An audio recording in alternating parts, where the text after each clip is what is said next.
Film kali ini kita mulai di sebuah malam. Terlihat Sophie dan pacarnya yang bernama Ryan lagi berada di jalan. Namun Sophie ini nggak nyaman karena Ryan menyetir sambil memainkan handphone. Benar saja, mobil mereka pun akhirnya hilang kendali dan keluar jalur. Mereka pun bertabrakan dengan mobil lain di sisinya. Di sisi lain kita diperkenalkan pada Dr. Beck yang sedang mencari jodoh di situs kencan. Sambil tersenyum, Dr. Beck melihat foto demi foto wanita yang ada di situs itu. Keseruan Dr. Beck ini terpaksa berhenti karena adanya korban kecelakaan. Yang mana korban kecelakaan tersebut yaitu Sophie dan Ryan. Di sini kondisi Sophie lebih parah daripada Ryan. Sophie membutuhkan operasi akibat kecelakaan mobil tadi. Dengan pengalaman yang dimiliki Dr. Beck, dia pun dengan santai menyelamatkan kehidupan si Sophie. Walaupun asistennya yang lain udah pada panik tuh. Tapi Dr. Beck malah masih santai dan bisa-bisanya dia senyum gitu ke Sophie. Sophie pun akhirnya selamat. Dr. Beck pun menemui orang tua Sophie sambil menjelaskan tentang keadaan putrinya tersebut. Orang tuanya pun sangat bersyukur kepada Tuhan karena anaknya masih diberi keselamatan. Perilaku aneh kepada Dr. Beck ini mulai terlihat saat dia sedang mengeksplorasi dan menjelajahi ladang milik si Sophie saat dirinya masih terkena bius. Setelah puas dengan Sophie, Dr. Beck pun memanggil orang tuanya dan memberitahu kalau si Sophie harus dirawat di rumah sakit. Di keesokan paginya, Sophie saat tersadar, ia pun langsung disambut oleh kedua orang tuanya dan juga sahabatnya yang bernama Kathleen. Di sini Sophie pun merasa kalau bibirnya ini kayak habis dicium guys. Sophie pun mengira kalau dirinya dicium oleh si Ryan. Tapi si Kathleen bilang kalau si Ryan patah tulang sehingga dirinya juga harus dirawat di kamar sebelah. Singkat cerita, ibunya Sophie pun pergi beli makanan. Kesempatan ini dipakai oleh si Dr. Beck untuk berduaan dengan si Sophie. Ia pun mulai mengunci pintu kamar dan menyapa Sophie dengan sangat lembut. Sophie pun yang biasa gitu dengan yang namanya dokter ya kan. Dr. Beck pun pura-pura membalur luka si Sophie dengan salep. Padahal ini merupakan akal busuknya dia doang, supaya si Dr. Beck ini bisa modus kepada si Sophie. Di saat mereka lagi bercanda, ibunya Sophie pun datang dan membuyarkan semua rencana Dr. Beck. Begitu juga dengan saat si Sophie diperbolehkan pulang, dan ia pun menjalani rawat jalan. Sophie sangat berterima kasih kepada Dr. Beck karena udah merawat dirinya dengan sangat baik. Sophie pun memeluk Dr. Beck, yang dimana bagi Dr. Beck ini adalah ungkapan cinta dari Sophie kepada dirinya. Sophie pun langsung pergi ke rumah pacarnya. Rasa rindu dan khawatir bercampur menjadi satu.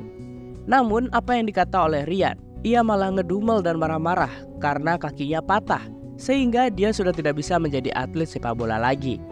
Ryan yang sama sekali nggak peduli terhadap kondisi Sophie, ia malah mengusir Sophie dan membiarkan dirinya bermain PS sendirian.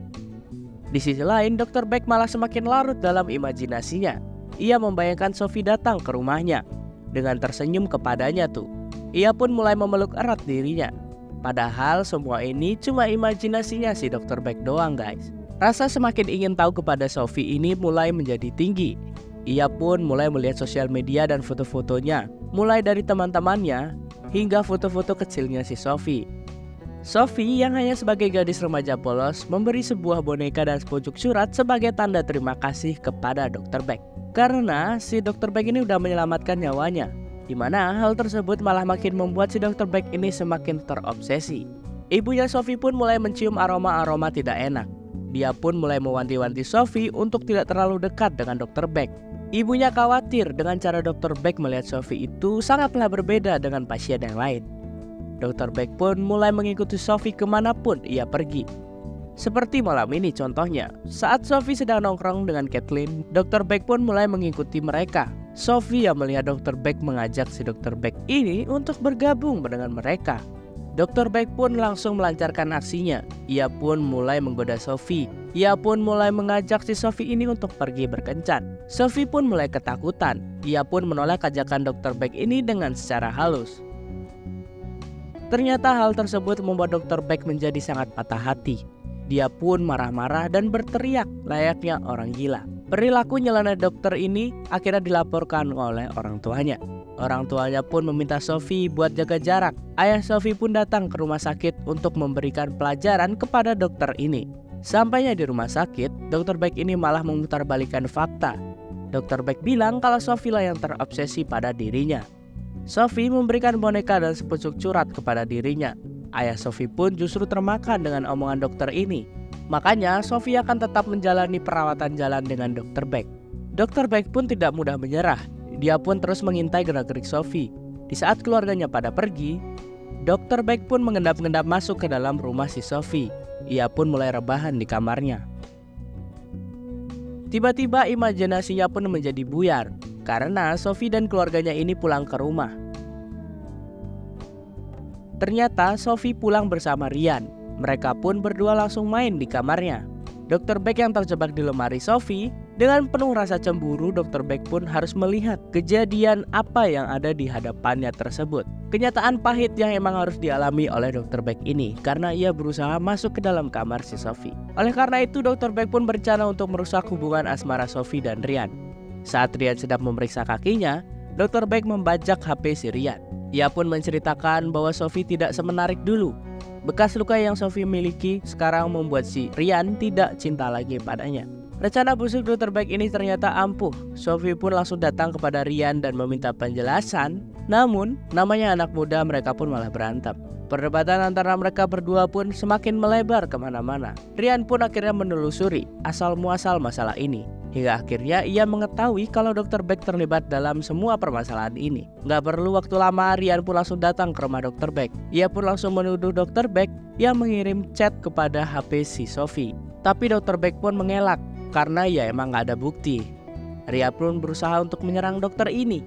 Namun dengan kondisi yang masih terluka membuatnya usahanya itu menjadi sia-sia aja. Ia pun langsung memberikan kabar kepada Sophie dan menceritakan apa aja yang ia alami di rumah Dr. Beck. Sophie pun kembali menceritakan kepada orang tuanya. Orang tuanya pun sepakat bahwa Sophie benar-benar harus dijauhi oleh dokter itu. Sophie yang ditemani ibunya pun datang ke rumah sakit dan mengganti dokter. Lagi-lagi, Dr. Beck pun marah besar. Ia pun dengan teganya mengoplos obat yang dipesan ibu Sophie. Sehingga saat ibunya meminum obat tersebut, ibunya menjadi kejang-kejang. Namun untung saja, Sophie cepat membawa ibunya ke rumah sakit. Karena sedetik aja bisa telat, ibunya sudah bisa beda alam. Ambisi Dr. Beck untuk mendapatkan Sophie terus berlanjut. Kali ini Dr. Beck pun melakukan rencana utamanya, di mana ia mengikuti Sophie, dan ketika saat sudah sepi, ia pun menyerang Sophie dari belakang. Walaupun Sophie bisa kabur dan menghindar, tapi Dr. Beck selalu lebih cepat satu langkah dari si Sophie. Orang tua Sophie pun dibuat kaget ketika kepolisian datang ke rumah mereka dan memberi kabar kalau Sophie sudah tewas dalam kecelakaan mobil. Begitu juga saat mereka menonton TV kecelakaan mobil, yang mana mempertunjukkan mobil tersebut sampai hangus, yang membuat mayat Sophie ini udah gak berbentuk lagi. Ia pun semakin dibuat yakin dari kepolisian kalau di dalam mobil itu ternyata ada mayat si Sophie yang udah hangus terbakar. Namun ternyata di sisi lain Dr. Beck pun senang karena rencananya berhasil dan berjalan secara mulus. Sophie ternyata masih hidup dan terikat tuh. Dr. Beck ini memanipulasi jenazah si Sophie dari jenazah orang lain yang ia ambil di kamar jenazah. Lalu ia tukarlah semua peristiwa itu agar tercipta Sophie lah yang terbakar. Ternyata hal tersebut cukup ampuh untuk menipu kepolisian. Dr. Beck pun mulai mempersiapkan identitas baru bagi si Sophie, yang kemudian sekarang Sophie ini sudah menjadi istri Dr. Beck karena data-data yang telah diubah tuh. Dr. Beck pun bersiap-siap pindah ke kota lain dan memulai hidup baru dengan si Sophie. Tapi belum sempat pergi, Dr. Beck pun memberi sarapan kepada si Sophie. Disinilah Sophie berhasil membujuk Dr. Beck untuk melepaskan ikatannya. Di saat dengan lengah, Sophie pun menyerang Dr. Beck dengan pisau makan. Dr. Beck pun menjadi marah dan berniat membuat Sophie menjadi cacat permanen. Sehingga Sophie benar-benar bergantung kepada Dr. Beck ini. Dr. Beck pun mempersiapkan alat bedahnya, sedangkan si Sophie berusaha kabur menyelamatkan diri. Dengan kekuatan dirinya, ia pun berhasil melepaskan dirinya. Ia pun mulai bertarung melawan Dr. Beck hingga akhirnya Dr. Beck pun harus merasakan kerasnya hantaman si Sophie. Ia pun langsung kabur ke rumahnya, yang dimana di rumahnya ini udah banyak orang-orang lagi berdoa, berduka atas kematian si Sophie. Kepolisian pun kalah cepat. Mereka menggerebek rumah Dr. Beck dan ternyata Dr. Beck udah kabur. Dr. Beck itu kabur ke Meksiko untuk mencari target selanjutnya.